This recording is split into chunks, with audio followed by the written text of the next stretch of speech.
Vamos para mais um cafezinho? Vamos falar de Kafka hoje? Bom, ontem eu joguei no Blue Sky, que eu submeti 2 palestras, foi pro... Assim, a palestra não ser aceita, tudo bem pra mim, é de boaça mesmo, porque, assim, a gente fala do que a gente tem vontade de falar e muitas vezes, assim, às vezes surge coisas a mais, mas eu submeti 2 palestras pro... que, assim, não é nem meu foco, né? Eu tô tentando lembrar o nome do evento. DevOps Day, né? Eu não trabalho com DevOps, né? E eu submeti 2 palestras baseadas, tipo, no meu dia a dia, né? Que uma delas era o que você tem que desaprender a usar Kafka, né? E a outra era a economia da desatenção, né? E aí eu queria falar sobre essa primeira aqui, porque assim, eu falando de Kafka, muitas vezes as pessoas me chegam com problemas, né? E aí, muito desses problemas que eu vejo, eles são questões que, assim, são escolhas que as pessoas fazem que tem uma dificuldade que eu começo a questionar as escolhas. Falo assim, cara, mas por que você fez isso? Ah, não, porque tinha que fazer dessa forma, né? Uma delas era assim, não, eu tinha que mandar um evento para 2 tópicos. Eu fiquei pensando assim, tipo, tá, você tem que mandar um evento para 2 tópicos, porque eles estão relacionados. Eu pensei, a pessoa está importando, dado o mundo de SQL, relacionamento. Galera, não existe relacionamento entre eventos. O que é estranho, assim, tipo, eu acho que quando acontece isso, você tem um problema aí na definição dos tópicos, né? Ou sei lá, tipo, tem alguma coisa confusa aí. Tipo, precisei mandar um evento tal, um evento tal. E mesmo assim, tipo, se você precisasse mandar um evento de 2 tópicos, tem transação. Você pode criar transação em Kafka, né? Mas eu acho que tem muitas coisas de SQL que a gente acaba trazendo para Kafka que a gente tem que repensar, né? Repensar assim, tipo, você quer usar Kafka bem? Esquece relacionamento. Esquece. Eventos são fatos no tempo. Ponto. E aí, assim, quando tem fatos no tempo, esses fatos, eles são ordenados. Entendeu? Fatos ordenados. Eu falei isso esses dias, né? Nem lembro de onde eu falei isso, acho que foi aqui, né? Que assim, tipo, se eu tenho uma delegação de usuário, eu tenho que ver a criação de usuário antes. Entendeu? Então, mas se eu tenho a delegação de usuário, significa que o usuário foi criado, que significa que tem uma série de eventos antes. Então, esses fatos são ordenados. Você tem que ter uma ordem dos fatos. E você tem que pensar também assim, tipo, beleza, eu vou ter um tópico ali. Aquele tópico vai ter. Que informações vão ser salvas naquele tópico? Que tipo de evento vai estar naquele tópico? Quais são os esquemas de evento daquele tópico? Qual vai ser a durabilidade daquele tópico? Qual vai ser a forma de cleanup daquele tópico, né? No Kafka a gente tem três formas de cleanup, né? Você tem o delete, o compact e o delete compact, né? O delete compact eu sempre esqueço como é que é, sabe? Tipo, eu já li 500 vezes, eu já expliquei, só que na hora se eu for explicar eu esqueço, né? Mas o delete é assim, deu lá os 7 dias pro padrão, ou deu lá o tempo que você definiu, né? Se você botar -1 vai ficar para sempre, ele vai pegar e vai apagar tudo que tá antigo, né? O, o Compact, ele vai pegar tudo que é antigo e vai salvar a última chave de cada um. Então ele vai criar um de última chave. O Delete Compact, ele faz um misto dos dois, eu não lembro como é que fica, né? Tipo, tá vendo que nem todo mundo vai saber tudo, né? Até porque eu não. Não, eu não lembro mesmo. Tipo, eu já li 500 vezes. Se eu precisasse saber, se eu precisasse relacionar, eu ia ter que ler de novo, porque eu sempre confundo, né? Como é que é. Mas assim, voltando aqui, né? Você precisa ter a ciência do que está dentro daquele tópico, né? Tendo a ciência do que está dentro daquele tópico, e aí você tem que pensar como uma unidade de informação ali. Tipo, eu não tenho que consultar 2 tópicos para saber 2 eventos, a não ser que sejam tópicos correlatos, tipo, são todos os eventos de usuário. Você pode fazer isso, você pode ter 2 tópicos lá, tipo, que tem mesmo prefixo, ou você usa um regex para consultar aquele tópico, e você faz sei lá, um consumer que consome tudo aquilo. Você pode fazer isso, é de boa fazer isso, né? Mas Mas você tem que pensar nisso, né? É uma coisa que assim, o design, né? A gente pensa muito no design quando a gente pensa em banco de dados, né? A gente gosta de orientar o design baseado no banco de dados. A gente pensa lá, normalização do banco, blá blá blá. Tem toda uma pesquisa que já virou uma cultura, né? A gente tem essa cultura. Não, eu tenho que fazer assim, tem que fazer assim. Que aí isso aí saiu de pesquisa, de academia, né?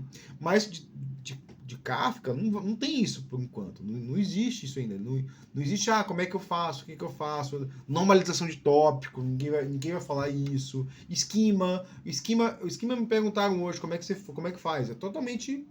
Tipo, eu nunca li um guideline. Nunca li um guideline. O que a gente faz normalmente? A gente não indica nada, né? Que eu percebo que os nossos times fazem, né? Eles usam um esquema por tópico. Os esquemas são meio que gerados automaticamente, né? Então muitos deles saem lá dos connectors, que aí chega de um JSON, e aí gera uma coisa tosca, e aí a galera pega, baixa, edita e faz o upload, né? Os nossos principais clientes, eles não usam o Auto-Resist Schema para dar pau mesmo, para quebrar mesmo, tipo, se o cara, se tiver um... Tanto que eu já tive que acordar de madrugada para resolver pepino de, tipo, fizemos deployment, e aí na funcionalidade nova, porque a gente tem muitas dessas coisas, né? Tipo, na nossa funcionalidade a gente cria, tipo, campos nos esquemas, e ou campos não, a gente exige que os esquemas tenham campos, né? E eu não acho essa a melhor abordagem, né? Mas é o que tá, né? Aliás, há muito tempo assim, então não tem como mudar. E aliás, as pessoas usam isso, né? Porque assim, a gente poderia usar headers, né? Mas aí, usar headers, a nossa ferramenta não está preparada desde o começo. Então a gente preferiu usar os campos, né? Campos tipo. Campos underline alguma coisa lá, com underline errors. A gente tem reprocessamento, vai ter um contador de erros ali, essas coisas, né? Então, e aí a gente usa um esquema por tópico, basicamente. Um esquema por caso de uso, alguma coisa assim. E tem tanto que tem algumas coisas que a gente faz como tipo um switch, né? Tipo, não, vou fazer o mapping disso aqui, aí se é desse esquema eu faço dessa forma, se é desse esquema eu faço dessa forma. Isso aí você pode fazer. Eu vou deixar um link aqui de um artigo muito bom sobre migração de esquema.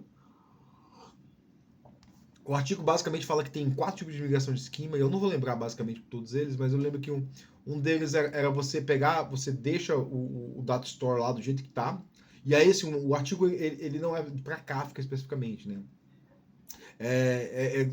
O artigo era sobre Schemolution, né? O artigo ele não é para Kafka, mas eu já usei ele em Kafka, né? Porque teve um caso de uso lá que a gente estava mexendo, que aí tivemos que alterar uma, duas, três vezes, aí já tinham 3 esquemas, e eu tava vendo que a galera tava botando uns if else. Eu falei assim, olha, o que a gente precisa é fazer uma migração de esquema, né?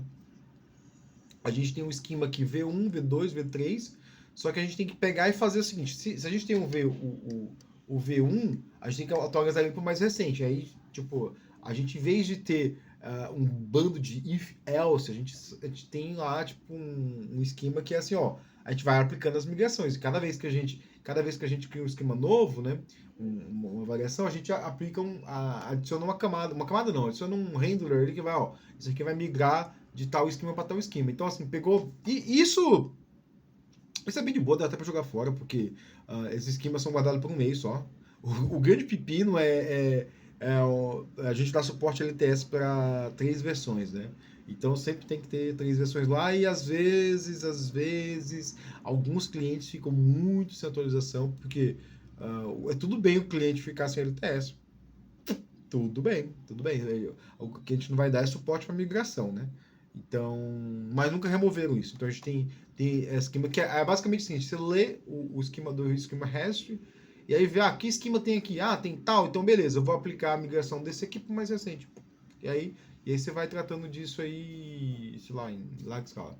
Mas é um artigo bem interessante, né? Mas eu tava falando de deployment Kafka, né? E aí, assim, essas, assim, é um esquema. você tem que pensar um tópico só, cara. Um tópico, ter as informações necessárias daquele tópico. Eu trato aquilo sequencialmente, não é entidade, tipo, eu quero acessar o evento de criação de um usuário X. Você pode pegar até fazer um filtro ali, né?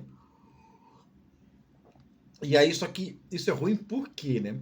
Talvez o que você tem que fazer, se você tem um caso de uso desse, é você criar um consumer que vai salvando na base de dados a informação que você tem, né? Porque não dá para você ficar pegando quando você quer, pegando um tópico e voltando para ele, voltando para ele, voltando para ele. É por isso que no Kafka Stream você tem o Ktable, tem o Ktable basicamente é como você faz isso, né? Você pega um tópico, você lê todo esse tópico e você salva numa base de dados local, que é o RocksDB, né? Ou em memória, caso você queira, mas aí tem uns probleminhas de performance, né?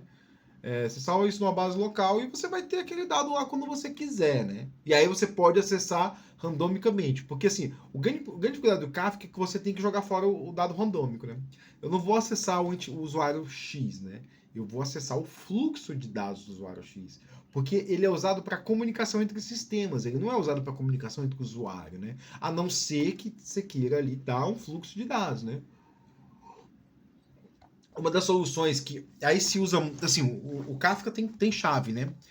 Mas quando a gente fala de Message Oriented Middleware, alguns não tem chave. Por exemplo, eu não sei, eu não lembro como eu já vi, já estudei, já li, já fiz POC, como funciona o RabbitMQ, ActivityMQ, mas eu não lembro de cabeça. O MQTT eu lembro. O MQTT eu lembro que é o mais bizarro de todos, né? O MQTT, como é que você usa para fazer chave? Você adiciona ele no tópico, né? Então, por exemplo, se eu tiver um tópico lá, eu posso ter um tópico de usuários, né? Barra user, e aí eu subscrevo esse tópico de usuários, barra user, barra asterisco, né? E depois eu posso botar a chave no tópico. Aí eu tenho barra user, barra, sei lá, 555. E aí eu tenho usuários guarde 555. Então você pode fazer, mas é o fluxo de dados, você sempre tem um fluxo. E aliás, MQTT, eu até usei um exemplo ruim, né? No sensor. Se você quiser acessar, você vai acessar os dados de um sensor, né? Porque o MQTT ele é feito para IoT. Então, assim, quando você está falando de MQTT, quando todo artigo que você vai ler de MQTT é IoT. IoT, porque ele é um protocolo implementado para ser feito para baixo requisito de memória, performance. Então, assim, foi feito para isso. Por isso que tá faltando falta um monte de coisa no protocolo. E tem um monte de outras coisas também. Tem sei lá, a spec eu li uma vez por cima, assim, e é bem interessante, bem legal, e assim, o uso é específico, né? Mas era isso, galera. O meu cafezinho aí foi sobre Kafka, coisas que você tem que saber de Kafka e. Vou botar o nome aleatoriedades de Kafka. Eu espero que tenha te ajudado.